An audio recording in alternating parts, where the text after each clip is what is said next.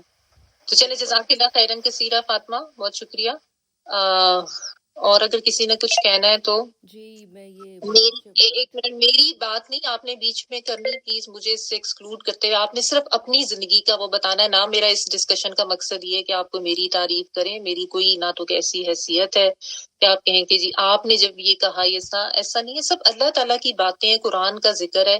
تو بس آپ مجھے اپنا صرف یہ بتائیں، یہ بھی میں دوسروں کی یعنی انکریجمنٹ کے لیے اور ان کے انٹرسٹ کے لیے میں چاہ رہی ہوں کہ سب کو پتہ چلے کہ کتنا فائدہ ہوتا ہے قرآن سے جڑنے میں. جی کون غزل آپ ہیں؟ جی جی میں کہی تھی کہ میں اس میں تھوڑا سا ایک اور پوائنٹ ایڈ کر لوں کہ غیبت بہت بڑا گناہ ہے. بالکل تو نا جہنم میں بہت نیچا درجہ ہے، کہتے ہیں کہ انسان زنا کر لے غیبت نہ کرے. حضرت عمر رضی اللہ تعالیٰ ہے کہ صحیح بات ہے، صحیح واقعہ انہوں نے کہا تھا کہ ایسا ایک آدمی آیا کہ اتنا رو رہا تھا، کہتے کیا ہوا، کہتے کہ مجھ سے زنا ہو گیا، کہتے کہ تو رو تو ایسا رہتا تجھ سے غیبت ہو گئی. تو یہ بات مجھے اتنا ہٹ کری ہے نا، کیونکہ ہم اپنی زندگی میں احساس نہیں کرتے نا، غیبت بھی اتنی زیادہ اور اتنی عام ہے ہم سب لوگوں میں. جہاں پہ بیٹھیں گے، کوئی گیدرنگ ہو گئی، اکٹھے ہو گئے تو فیوریٹ مشغلہ جو ہے نا وہ یہی بن جاتا ہے. تو یہ بھی بہت بڑا گناہ ہے واقعی، اور یہی ہوتا ہے نا کہ قرآن کا علم جو ہے نا وہ آپ کو حساس بناتا ہے، وہ آپ کے اندر یہ احساسات جگاتا ہے. ورنہ آپ کو یہ چیزیں پتہ تو ہوتی ہیں کہ غیبت نہیں کرنی ہے، جھوٹ نہیں بولنی، لیکن آپ اس چیز کا احساس نہیں کرتے. وہ احساس آپ کے اندر جاگتا ہی تب ہے جب آپ قرآن کا فہم سمجھ کے حاصل کرتے ہیں نا، قرآن سے جڑتے ہیں. جزاک اللہ خیرن کثیرا. ایک منٹ. جی سوری آپ کہیے. نہیں بولے. میں وہ یہ کہہ رہی ہوں کہ وہی بات کہ اسلام کو پھیلانا، اپنی باتوں میں وہ ڈھنگ لانا، کہ اسلام کی باتیں اپنے بچوں سے آگے بھی پھیلانے کی ہمت آ گئی کہ بات سمجھ میں آ گئی، عقل تھوڑی سی انفارمیشن آ گئی کہ بات پھیلانے میں جتنا کر سکتی کوشش کرتی ہوں. بالکل اپنی کوشش وہ بھی ضرور لانی. نبی صلی اللہ علیہ وسلم کی حدیث بلغوا انی ولو آیا، میرے سے سن کے آگے پہنچا دو خواہ ایک بھی آیا تو. ٹھیک ہے، جزاک اللہ خیرن کثیرا. اور آپ میں سے کچھ ایسے بھی ہیں جنہوں نے بہت زیادہ نوٹس اپنے بنا کے رکھے ہوئے ہیں. اس دن میری ڈسکشن ہو رہی تھی. جی آنٹی تفسیر آپ بتائیں گی یا میں ہی بتا دوں؟ آپ مجھے اس دن کچھ بتا رہی تھی، کتنے نوٹس ہیں آپ کے؟ آنٹی بولتی نہیں ہے. جی ہاں صحیح کہہ رہی ہیں، آپ بتا دیں. میں جب سے میں نے کلاس شروع کی ہے ماستر 5 رجسٹر تو میرے بھر گئے. میں سب کچھ لکھتی ہوں نا، پوری سورت کو، اس کی آیت، اس کا ترجمہ آن ورڈ میں آپ جو بتاتی ہوں اس سے بھی لکھتی ہوں، اور بھی ڈیٹس بھی لکھتی ہیں ہر روز. جی ہاں ساری پوری. پھر میرے پاس کافی ہے. میرا بیٹا کہہ بھی رہا تھا کہ امی آپ کیا کریں گے اتنا سارا لکھ کر.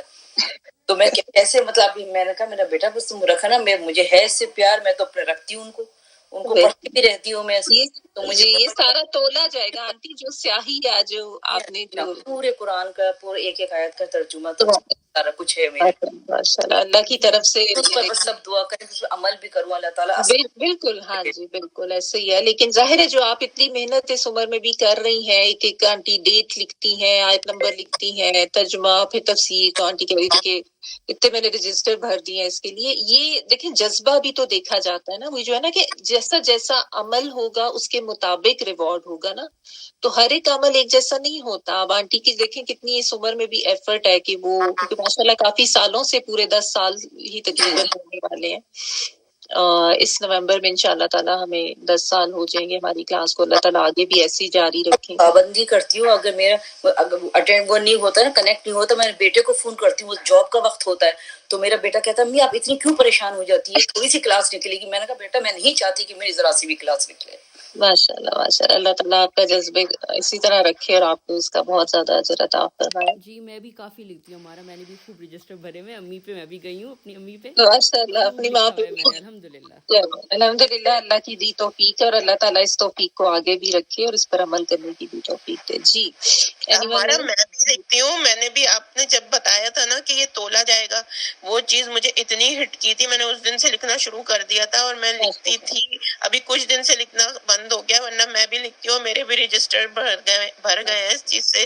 ابھی کچھ دن سے میرے ذرا بریک لگا ہوا ہے، ورنہ میں نے بھی لکھا ہے آپ کے اس چیز سے کہ یہ تولا جائے گا۔ بہت اثر کیا تھا اس چیز نے۔ اور ایک چیز بس اور ایڈ کرنی تھی اس چیز میں کہ جب جیسے ہم قرآن سے جڑتے ہیں تو بے شک ہمارا نفس اور شیطان تو ہر وقت پیچھے لگا ہی رہتا ہے، گناہ کرواتا ہے، لیکن گناہ کرتے ہوئے احساس فوراً ہونے لگتا ہے کہ اللہ کو برا لگ جائے گا، اللہ کو برا نہ لگے، مطلب ان چیزوں کا احساس بہت ہوتا ہے۔ یہ ہے بس ایک اور چیز۔ چلے جزاک اللہ خیر۔ جی میں بھی کہنا چاہوں گی، جی میں آنٹی بھی بہت شروع سے ساتھ ہیں اور بہت ریگولر ہے ماشاءاللہ۔ جی میں بھی جو ہے ہر دن کی ڈیٹ کے ساتھ پورا لکھتی ہوں، اور میری بھی بہت سارے رجسٹر بھر گئے ہیں۔ اچھا ماشاء اللہ۔ دیکھ تھی تو ہم نے یہ 11واں سپارہ جو ہے یہ 2017 اور دسمبر 17 کو ہم نے 11واں سپارہ پورا شروع کیا تھا 2017۔ پچھلی دفعہ جو تھا، اچھا ہاں جی۔ مطلب بہت بہت فائدہ ہوا ہے، اور جو میں نے شروع کیا تھا تو اس کے بعد میری زندگی میں بہت ساری ایسی مصروفیات ہیں، بہت زیادہ، لیکن میری کوشش تھی کہ بس یہ مجھ سے جو ہے نا کبھی چھٹے نہیں۔ بے شک اللہ کا کرم ہے کہ اللہ تعالیٰ نے اس میں ساتھ دیا۔ اور دوسرے میرا جو اس میں نے سیکھا ہے نا وہ یہ کہ انسان قرآن شریف کا ترجمہ جب پڑھتا ہے نا تو وہ ایک تو یہ کہ بالکل لگتا ہے کہ اللہ سے ہم باتیں کر رہے ہیں، دوسری کہ مرنے کے بعد کا بہت آخرت کا خیال ہوتا ہے۔ ہاں بالکل، یہ بہت ہے کہ چاہتا ہے کہ لوگ جو اتنی باتیں کرتے ہیں نا دوسروں، تم یہ کرو، میں یہ کہتی ہوں سب سے پہلے اپنے عمل تو کرو، اپنے عمل کرو۔ پھر ہوتا ایسا لگتا ہے کہ بالکل بس زبان انسان بند کر کے صرف اپنے عمل میں ہی فکر کرتا رہے تو بس اپنی تیاری میں ہی لگ جائے۔ ٹھیک ہے، دوسروں کو بتانا چاہیے بالکل، اور بہت بہت فائدہ ہوا ہے۔ اور بس یہ سمجھیں کہ جس طرح انسان کو دن میں کھانا کھانے کی ایک ہوتی ہے نا ضرورت، 3 دفعہ کا نہیں صرف 1 دفعہ کا، اس سے زیادہ اہم ہے قرآن شریف کو ترجمے سے پڑھنے، اور اپنی آخرت کی فکر کریں۔ دنیا کی ہر چیز سے بڑھ کر جو ہے نا یہ قرآن شریف ہے۔ بے شک بے شک بے شک، ایسے ہی وہ جو ہے نا وہ خیر مما یجمعون، وہ ان تمام چیزوں سے بہتر ہے۔ بالکل عمل کرنے والا بنا۔ آمین آمین آمین۔ چلے جی جزاک اللہ۔ اور کسی نے کچھ کہنا ہے؟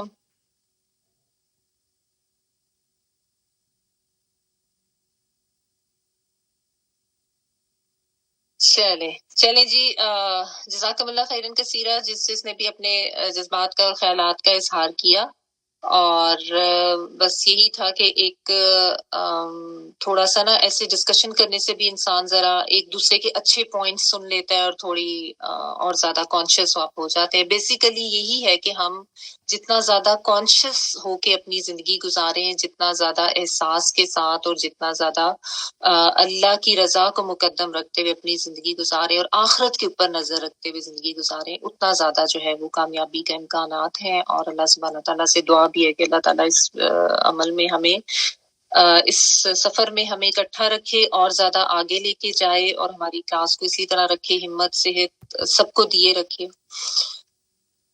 بعد میں مجھے پھر کسی نے کہنا، میں بھی کچھ کہنا چاہ رہا تھا، میں 1-2 منٹ اور دے رہی ہوں، اگر کسی نے کچھ کہنا ہے تو آپ کہہ سکتے ہیں۔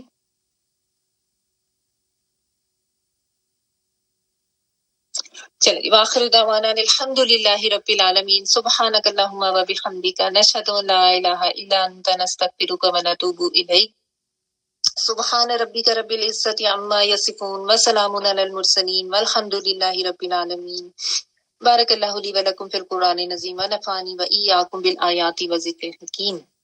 ربنا تقبل منا انک انت السمیع العلیم۔ دعا کریں۔